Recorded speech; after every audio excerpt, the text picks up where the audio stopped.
오늘 시간에는 보여주는 신앙, 이런 제목으로 같이 은혜를 나누겠습니다. 한번 따라 하시겠습니다. 보여주는 신앙, 보여주는 신앙. 우리는 그동안 감추기만 하면 다 좋은 걸로 알았어요. 감추기만 하면 다 좋은 걸로 알았어요. 물론 믿음 그 자체는 보이지 않습니다. 그러나 그 사람이 믿음이 있는 사람인가 없는 사람인가, 그 사람이 보여주는 그 생활로서 알 수 있는 것입니다. 그러므로 우리는 믿음은 못 보지만, 믿음 자체는 못 보지만 그 신앙을 통해서, 그들의 생활을 통해서, 신앙 생활을 통해서 그가 믿음이 있는지 없는지를 알 수 있습니다. 3.1 독립운동이 일어난 것은 지금부터 꼭 76년 전입니다. 1919년으로 알고 있습니다. 그때 당시에 남북한 다 합쳐서 그때는 조선이었죠. 조선이라는 나라로 한반도의 인구가 2천만 명이 있었습니다. 지금 남한만의 인구가 4,550만 명, 남한 인구의 반이 안 됐었습니다. 76년 전 3.1 독립운동이 일어날 당시에 한반도의 인구가 2천만 명. 그때 당시에 기독교인 인구는 20만 명이었습니다. 1885년 이 땅에 기독교 복음에 들어온 지 불과 34년이 지난 후였었습니다. 당시에 인구 2천만 명의 신자의 수는 20만 명. 그러니까 성도가 국민의 비례로 보면은 100명에 1명이 있었습니다. 100명에 1명이었습니다. 그런데 100명 중에 1명, 2천만 명 중에 20만 명밖에 안 된 신자가 이 땅에 기독교가 들어온 지 불과 34년밖에 없을 당시에 한국 민족, 우리 민족을 이끌고 나가는, 지도하고 나가는 그런 일을 다 했던 것입니다. 불과 100명에 1명의 신자가, 20만 명의 신자가 2천만을 끌고 나갔습니다. 독립운동을 주관했습니다. 독립운동을 주관했을 때뿐 아닙니다. 33인의 대표 중에 16명이 기독교인입니다. 목사들이 계시고 장로님이 계시고 평신도가 계셨습니다. 초대교회에 큰 영향을 주었는데, 예루살렘의 복음이 로마로 갔습니다. 로마의 복음이 구라파로 갔습니다. 오늘 본문에 나오는 사도행전 3장에 보면 베드로와 요한의 얘기가 나옵니다. 마가다 앞에 성령 충만함 받았습니다. 그들은 기도하는 시간을 정해놓고 기도하러 성전에 가고 있었습니다. 근데 급하게 기도하러 성전에 들어갑니다. 성령 받은 베드로와 요한이 기도하러 갑니다. 근데 성전 민문에 라면서부터 안진뱅이 된 자가 구걸하고 있습니다. 베드로 요한이 지나가니까 먹을 것을 달라는 겁니다. 좀 돈을 달라는 겁니다. 동양 좀 해달라는 겁니다. 그때 베드로 요한은 그 남은서봇 안진뱅이 된 자에게 우리를 보라! 우리를 보라! 자기가 급하게 기도하러 가는 시간에 그 바쁜지, 얼마나 바쁜지 몰라요. 그런데 남은섭 안진뱅이 된 자가 구걸하니까 우리를 보라! 그때 남은섭 안진뱅이 자는요, 보라 그러니까 큰 기대를 걸고 봅니다. 그 결과가 되었습니까? 남은섭 안진뱅이 된 자가 치료를 받았습니다. 안진뱅이가 치료받아 걷게 되었습니다. 그뿐이 아닙니다. 그는요, 성전 위문에서 구걸은 했지만 성전에 들어가보지 못했습니다. 구원받지 못했습니다. 그 즉시에 그는 성전에 들어갈 수 있었으며 그는 구원받을 수 있었습니다. 새 사람이 된겠습니다. 우리 성도들도 오늘 본문에 나오는 베드로와 요한처럼 자신의 믿음을 떳떳하게 보여줄 수 있는 신앙이 되어져야 할 것입니다. 이 사회가 교회를 바라보아야 합니다. 불신자들이 성도들을 바라보아야 합니다. 또 하나님, 우리 교회는, 우리 성도들 모두가 다 불신자 세계를 향해서 우리를 보라, 이 교회를 보라, 우리 신자들을 보라 할 수 있을 때 교회는 부흥할 것이고 하나님 나라 확장될 것이고 하나님 영광을 돌려지는 일들이 뜨겁게 일어나게 될 줄 믿습니다.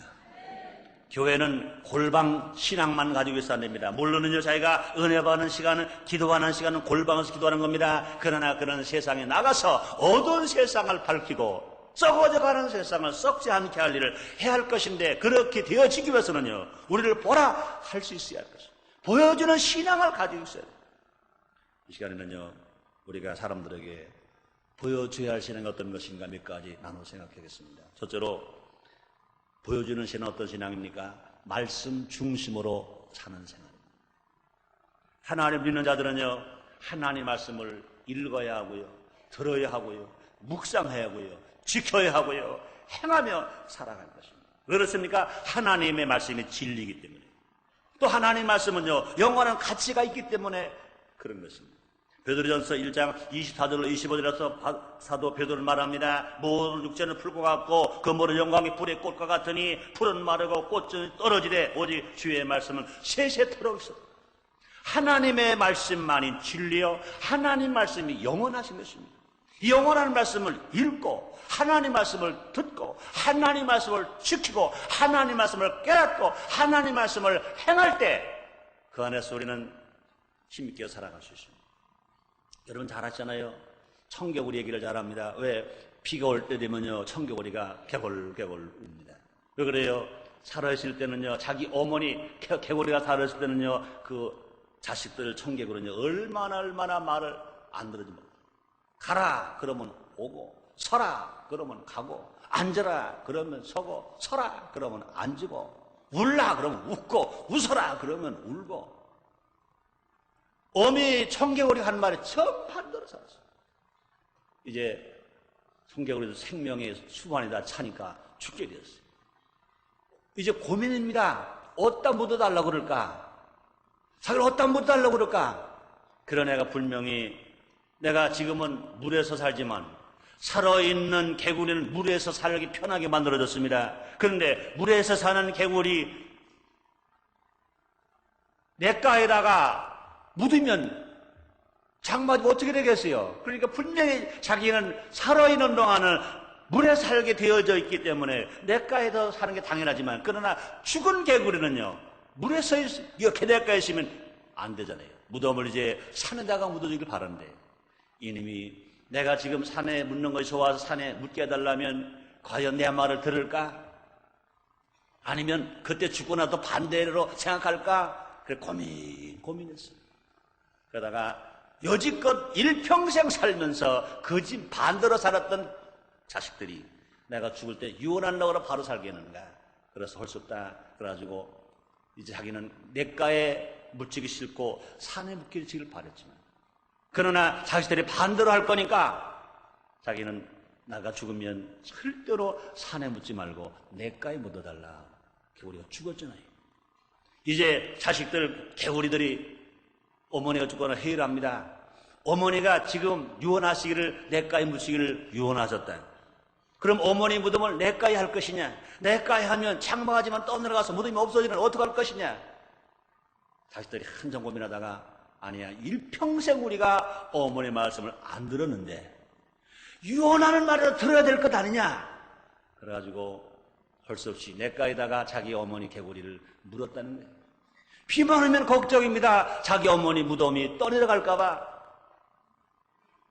그래서 비가 오면 개구리가 개골개골 우는 거예요. 그 개구리가 우는 건 뭡니까? 이제 후회하는 겁니다. 후회하는 거예요. 후회하는 것입니다.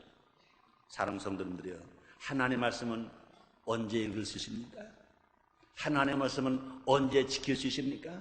하나님의 말씀은 언제 행할 수 있습니까? 죽고 나서는 못하는 것. 살아있는 동안만 읽을 수 있는 것, 살아있는 동안만 지켜 행할 수 있는 것. 믿으시면 아멘 하겠습니다. 그러면 어떤 말씀을 우리 지켜야 합니까? 하나님은 사랑을 실천하라 하고 명령하셨습니다. 구약성경 율법은요 10계명이 요약됩니다.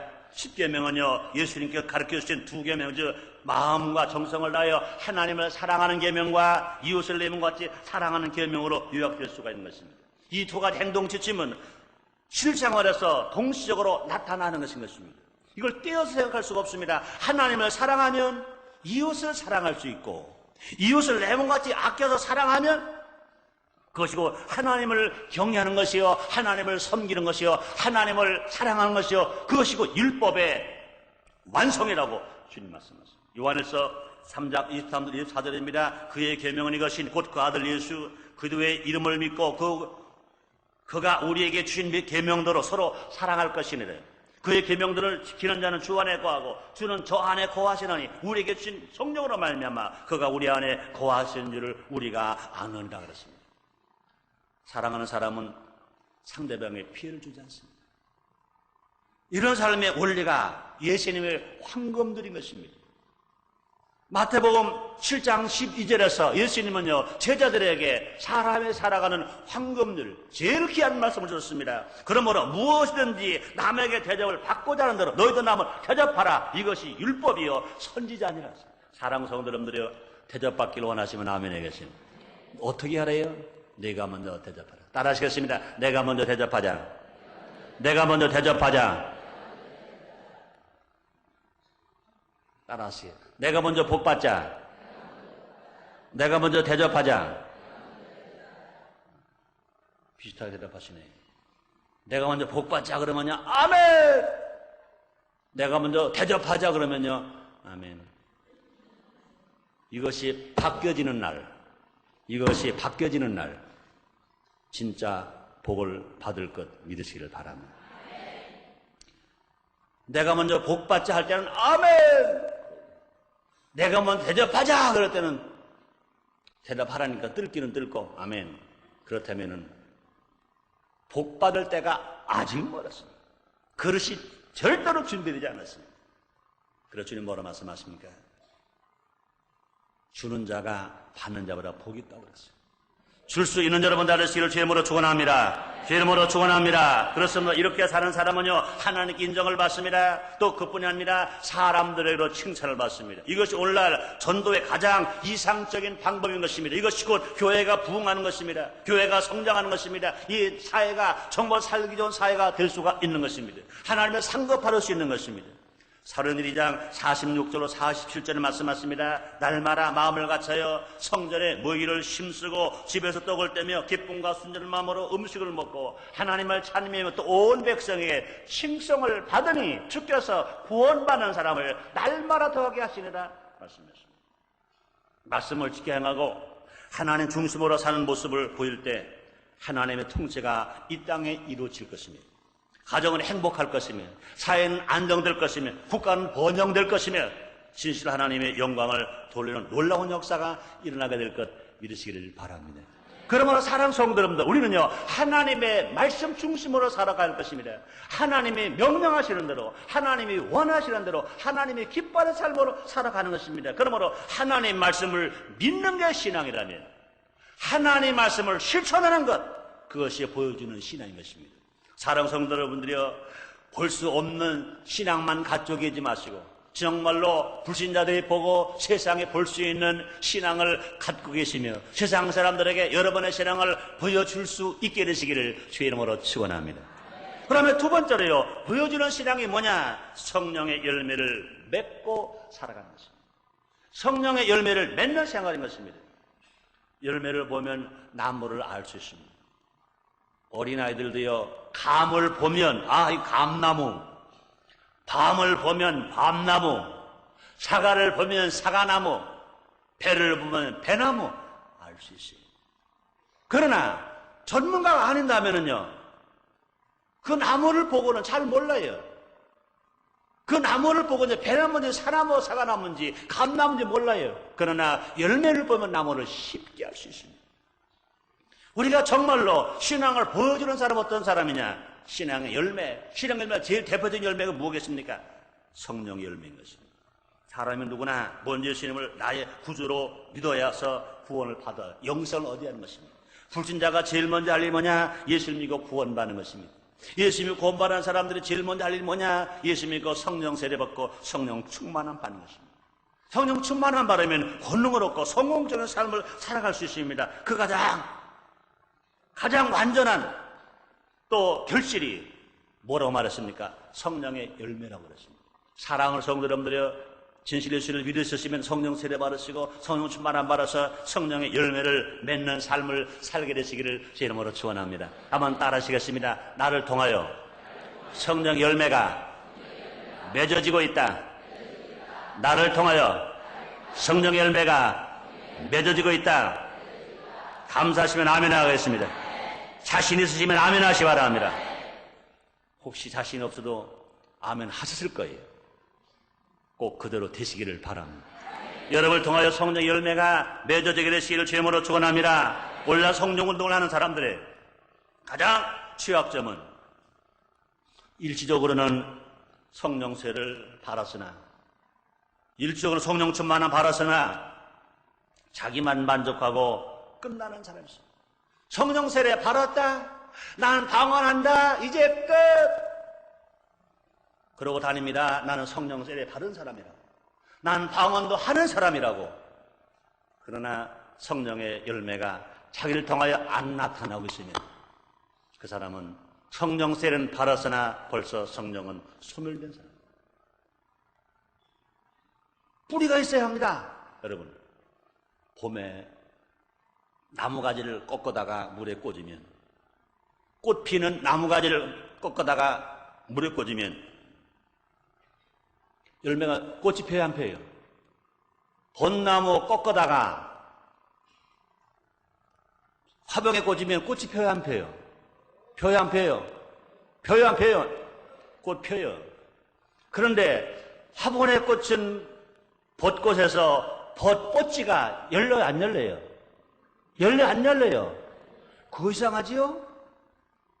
꽃은 피는데 왜 열매가 없냐 그 말입니다. 그러나 뿌리가 있는 나무는 꽃만 있는 것이 아니라 열매가 있는 것입니다. 우리의 신앙은요, 뿌리 있는 신앙이 되어야 돼요.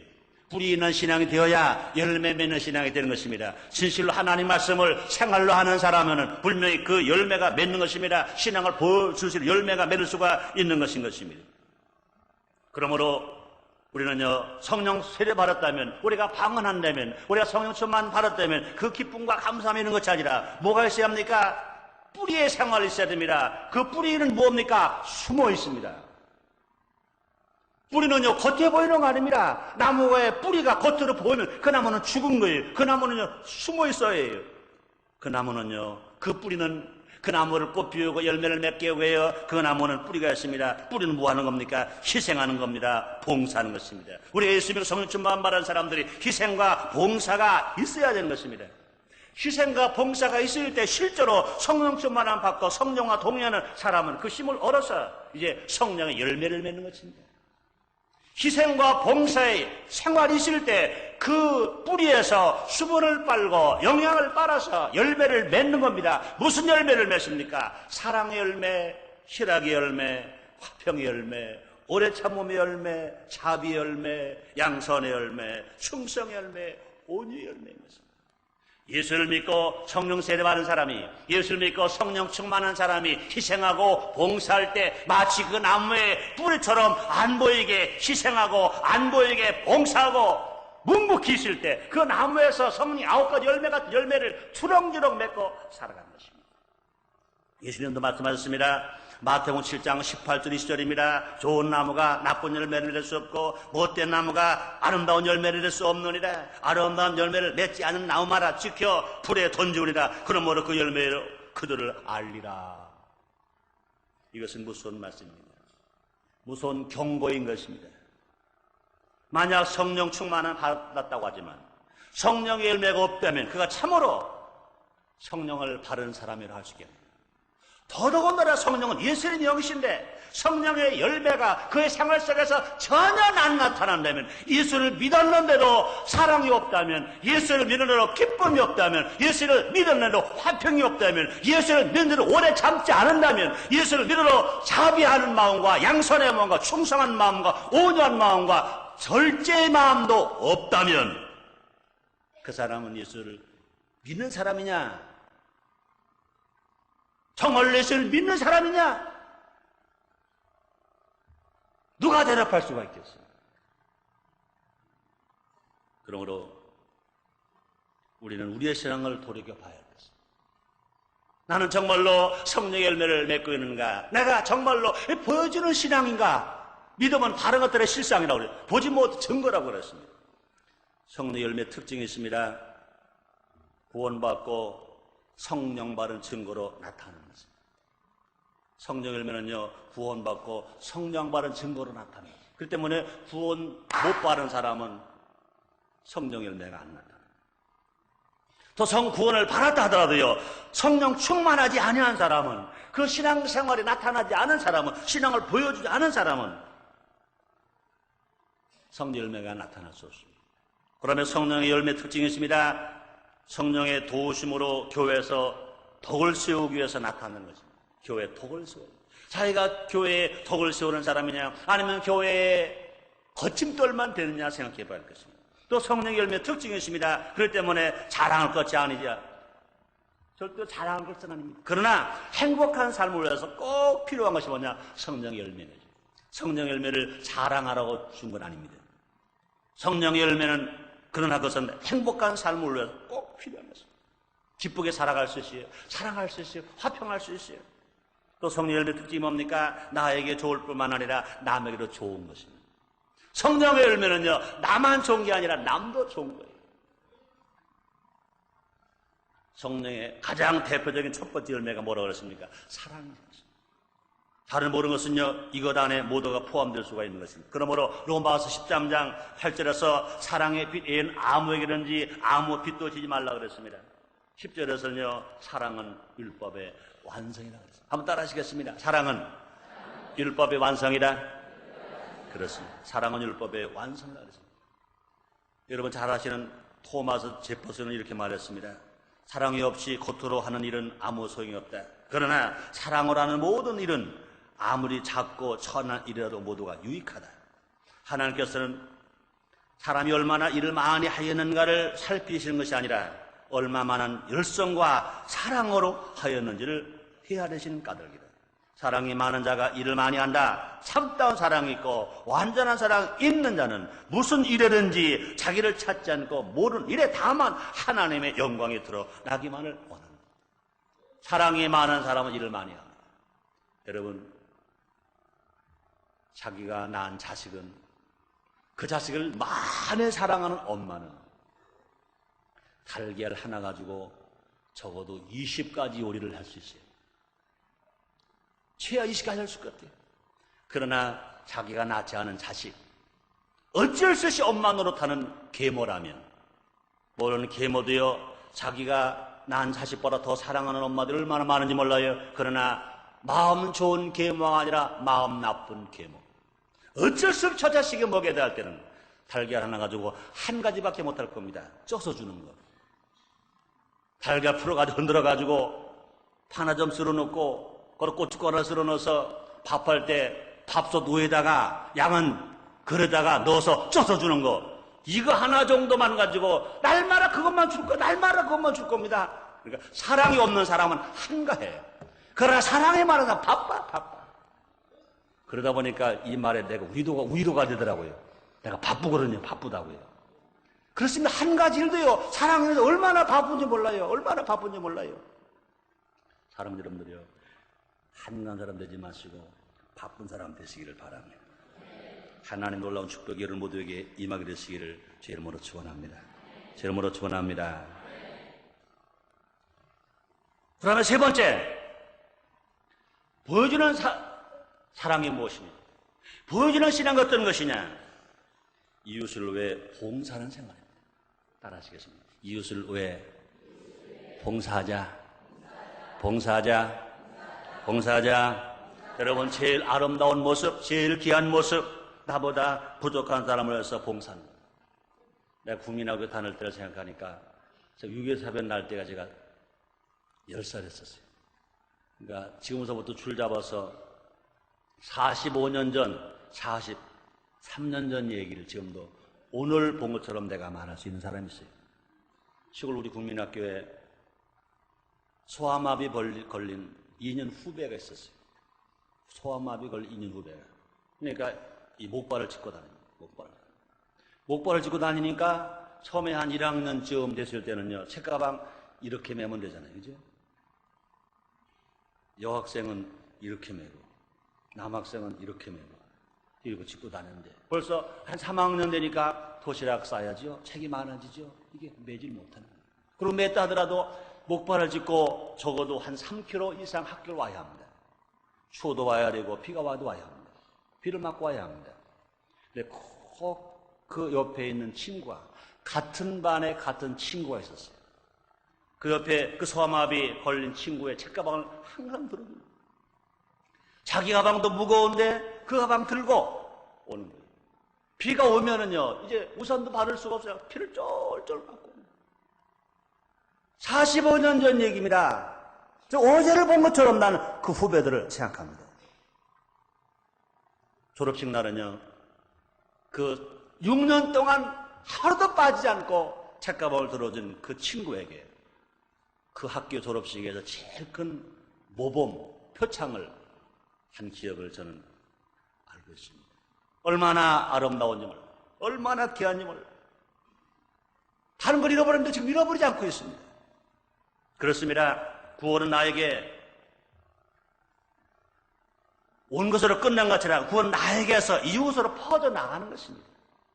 그러므로 주님 뭐라 말씀하십니까? 주 예수를 믿어라. 그럼 너와 내 집이 구원 얻으라 그랬습니다. 그러므로 내가 구원받아서 그 구원이 이제 가족에게로 가야 합니다. 이웃으로 가야 합니다. 친척들로 가야 합니다. 이제 전 나라로 가야 할 것인 것입니다.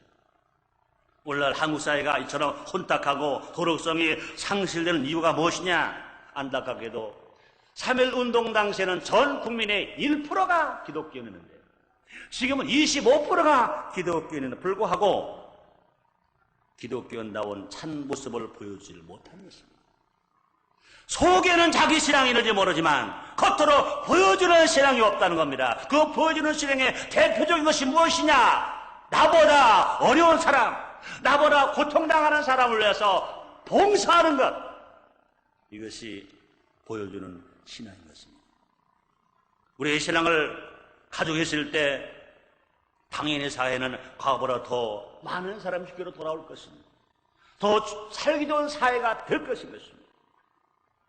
부모가 자녀에게 믿음의 삶을 보여주지 못하고 기독교인이 불신자에게 사랑을 실천하지 못했기 때문에 오늘날 이 사회가 더 범죄는 많아지고 흉악한 범죄는 자꾸 늘어만 가고 있는 것입니다.